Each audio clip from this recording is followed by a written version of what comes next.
You think you know what your face looks like. You see it every morning. In the mirror, in the dark glass of your phone before the screen wakes up.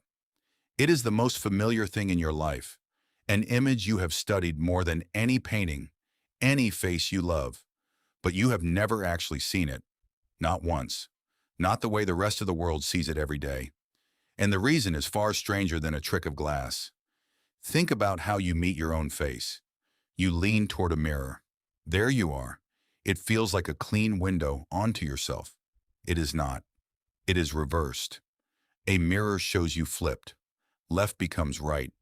The eyebrow that sits higher, the smile that pulls to one side, the nose that leans a degree off center, all of it is quietly turned around. The face in the mirror is a stranger wearing your skin backwards. You have spent your whole life bonding with that stranger. So what happens when you finally see the real thing? You already know. Someone takes a photo, and something inside you flinches. The smile looks crooked. The face feels off. You think, bad photo, and you delete it. But the camera did not lie. It showed the unreversed face, the face your friends see, the face your parents memorized when you were born. For 1 second, you saw yourself the way the world does, and your brain called it wrong. Why would your own face feel wrong to you? In 1968, the psychologist Robert Zayong described the mirror exposure effect. The more often you see something, the more you like it, for no reason but familiarity. Not because it is better, only because your brain has seen it before. Now think about which face you have seen 10,000 times. The mirror version, the flipped one. Your brain has fallen in love with the backward stranger, so the real face feels foreign. It is not a bad photo. It is an unfamiliar truth. This was tested. In 1977, Theodore Mita showed people two versions of their own photo, the true one and the mirror-flipped one. People preferred the mirror image of themselves. Their friends preferred the true image. Everyone chose the version they had seen most. The person you love and the person in your mirror are two slightly different faces, and both are sure they are right. But it goes deeper. Your brain does not only flip your face, it improves it. In 2008, Nicholas Epley and Aaron Whitchurch morphed people's photos along a scale. More attractive on one end, less on the other, the real photo in the middle. Then they asked each person to find their true face. People did not pick the real one. They reached for a version about 20% more attractive, and they recognized that flattering version faster, as if to say, obviously, that is me. Your brain stores a gently retouched portrait of you.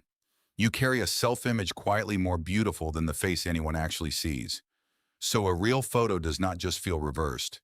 It feels like a betrayal.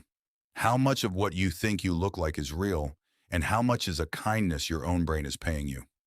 Now think about how strange your situation is. Every other person can see your true face whenever they want. The stranger on the bus, the friend across the table. You are the only person alive locked out of it. Your ancestors lived this way for hundreds of thousands of years. A glimpse in still water, a shadow.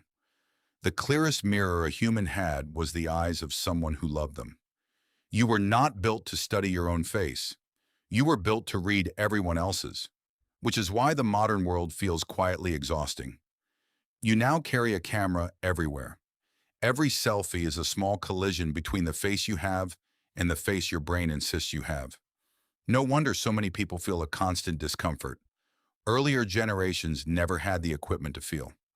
So what do you actually look like? Not the mirror, it is flipped. Not the photo you hate, your reaction to it is poisoned. Not the portrait in your mind, your brain edited that one in your favor. The honest answer is one almost no one says. You do not know. You cannot know. You are the one person who will never get an unfiltered look at the face you were born with. But maybe that is a gift. Every harsh judgment you ever made about your face was built on an image that was never quite real. The people who love you are not looking at that ghost. They memorized a you that you have never met. So tonight, when you pass a mirror, look a little longer. Not to judge, to notice. The person looking back is not a record, but a creation, made by a brain that has been gently lying to you, in your favor, your whole life. You think you know what your face looks like. Now you know it is the one thing you were never able to see.